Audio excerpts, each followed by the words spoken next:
दोस्तों, जरा एक पल रुकिए। अगर आपकी कमाई हर महीने बढ़ रही है, लेकिन महीने के आखिर में बैंक बैलेंस फिर भी लगभग खाली रहता है, तो समस्या सिर्फ आपकी कमाई में नहीं है। समस्या यह भी हो सकती है कि आपका पैसा आपके लिए काम नहीं कर रहा। बहुत से लोग पूरी जिंदगी पैसा कमाने में लगा देते हैं, लेकिन बहुत कम लोग यह सीखते हैं कि कमाए हुए पैसे को सही तरीके से कैसे संभालना है। और यही अंतर एक सामान्य फाइनेंशियल लाइफ और एक मजबूत फाइनेंशियल लाइफ के बीच होता है। आज हम बात करेंगे पैसे को बेहतर तरीके से मैनेज करने के 5 पावरफुल मनी रूल्स की। यह कोई ओवरनाइट अमीर बनने का तरीका नहीं है, बल्कि ये ऐसी आदतें हैं जो समय के साथ आपकी फाइनेंशियल थिंकिंग को बदल सकती हैं। तो चलिए शुरू करते हैं। पहला नियम, कमाई बढ़ने से पहले पैसे की दिशा बदलो। मान लीजिए आप आज 20,000 रुपये कमाते हैं। कुछ समय बाद आपकी इनकम बढ़कर 30,000 हो जाती है। आप सोचते हैं अब तो जिंदगी आसान हो जाएगी, लेकिन इनकम बढ़ते ही आपका खर्च भी बढ़ जाता है। पहले जो चीज आपको जरूरी नहीं लगती थी, अब वही जरूरी लगने लगती है। महंगा फोन, महंगे कपड़े, बाहर का खाना, अनावश्यक सब्सक्रिप्शंस, और धीरे धीरे 30,000 की इनकम में भी वही समस्या शुरू हो जाती है जो 20,000 में थी। यानी इनकम बढ़ी, लेकिन फाइनेंशियल फ्रीडम नहीं बढ़ी। इसलिए पहला रूल है, जब इनकम बढ़े तो पूरा खर्च मत बढ़ाओ। अपनी लाइफस्टाइल को थोड़ा ही बढ़ाओ। बाकी पैसे को बचत, इमरजेंसी फंड और लॉन्ग टर्म गोल्स की तरफ भेजो। याद रखिए, ज्यादा कमाना अच्छी बात है, लेकिन ज्यादा बचाना और सही जगह लगाना उससे भी ज्यादा महत्वपूर्ण है। अब आते हैं दूसरे रूल पर, अपने पैसे को अलग अलग काम दो। बहुत से लोग सारी इनकम को एक ही अकाउंट में रखते हैं, फिर उसी अकाउंट से घर का खर्च भी चलता है, शॉपिंग भी होती है, बाहर खाना भी होता है और बचत भी करनी होती है। नतीजा, महीने के आखिर में पता ही नहीं चलता कि पैसा गया कहां। इसका एक सिंपल सॉल्यूशन है, अपने पैसे को अलग अलग हिस्सों में सोचिए। एक हिस्सा जरूरी खर्चों के लिए, दूसरा बचत और इमरजेंसी जरूरतों के लिए, तीसरा अपने भविष्य के फाइनेंशियल गोल्स के लिए, और अगर आपकी सिचुएशन और नॉलेज अनुमति दे तो लॉन्ग टर्म इन्वेस्टिंग के लिए भी एक हिस्सा रखा जा सकता है। इसका फायदा क्या होगा? आपको हर बार यह सोचने की जरूरत नहीं पड़ेगी कि इस महीने कितना बचाना है, क्योंकि आपने पहले ही अपने पैसे को एक काम दे दिया है। याद रखिए, जिस पैसे का कोई पर्पस नहीं होता वह अक्सर खर्च हो जाता है। अब तीसरा रूल, जो शायद सबसे पावरफुल है, पहले खुद को पे करो। इसका मतलब यह नहीं कि आप खुद पर बेवजह पैसा खर्च करें। इसका मतलब है, जैसे ही इनकम आए, सबसे पहले अपनी सेविंग या फाइनेंशियल गोल के लिए एक तय हिस्सा अलग कर दें। इसके बाद बाकी पैसे से खर्च करें। अधिकतर लोग इसका उल्टा करते हैं, पहले खर्च, फिर जो बच गया उसे बचत, लेकिन अक्सर कुछ बचता ही नहीं। इसलिए तरीका बदल दीजिए, पहले सेविंग फिर स्पेंडिंग। मान लीजिए आपको किसी महीने 25,000 रुपये मिलते हैं। आप पहले ही तय कर सकते हैं कि इसमें से एक निश्चित हिस्सा भविष्य के लिए अलग रहेगा, फिर बाकी रकम से अपनी जरूरतें मैनेज करेंगे।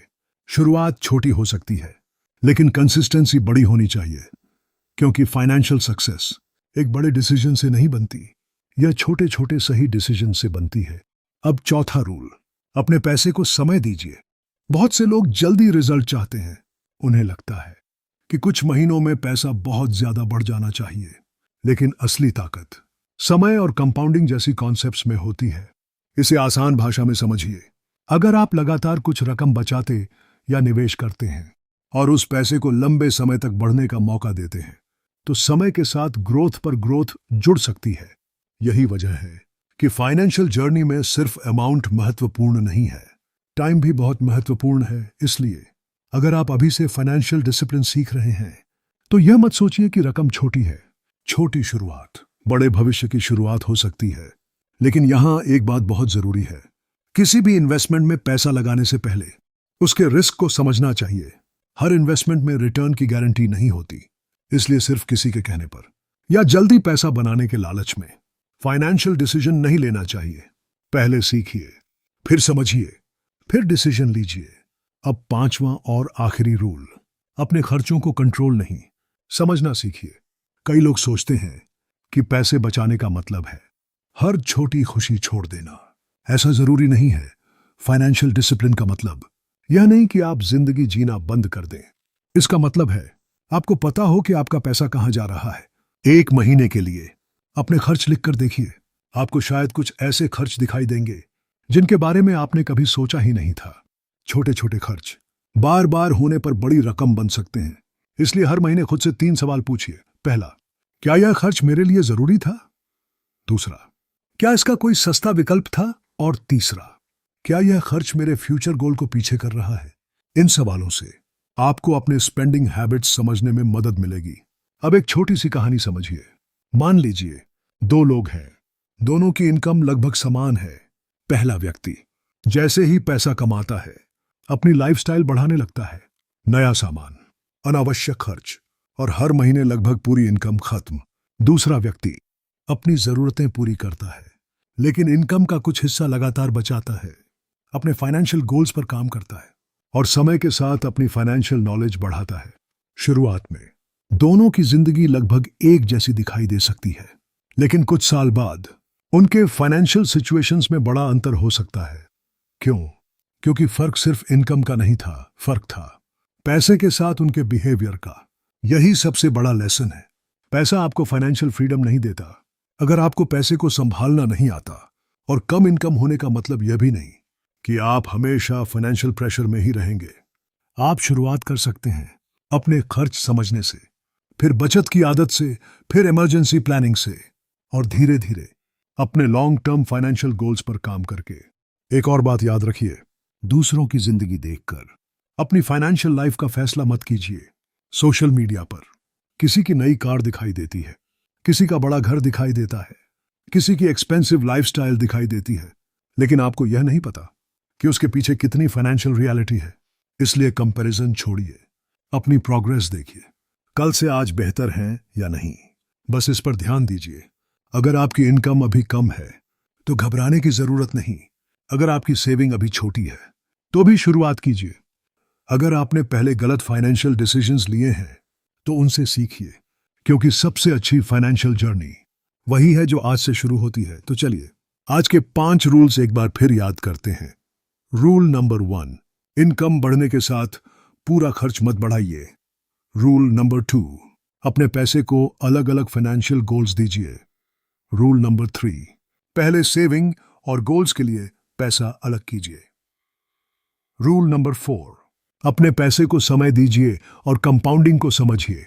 और रूल नंबर 5, अपने खर्चों को समझिए और सोच समझकर खर्च कीजिए। दोस्तों, पैसा कमाना एक स्किल है, लेकिन पैसे को संभालना भी एक स्किल है। और पैसा बढ़ाने के लिए सिर्फ ज्यादा कमाना जरूरी नहीं, सही हैबिट्स बनाना भी जरूरी है। आज अगर आप सिर्फ एक काम करना चाहते हैं तो अपने पिछले 30 दिनों के खर्च लिखना शुरू कीजिए। बस इतना। आपको खुद दिखाई देने लगेगा कि आपका पैसा कहां जा रहा है। और जब आपको यह समझ आ जाएगा कि पैसा कहां जा रहा है, तभी आप यह तय कर पाएंगे कि पैसा कहां जाना चाहिए। याद रखिए, फाइनेंशियल फ्रीडम कोई एक दिन में मिलने वाली चीज नहीं है।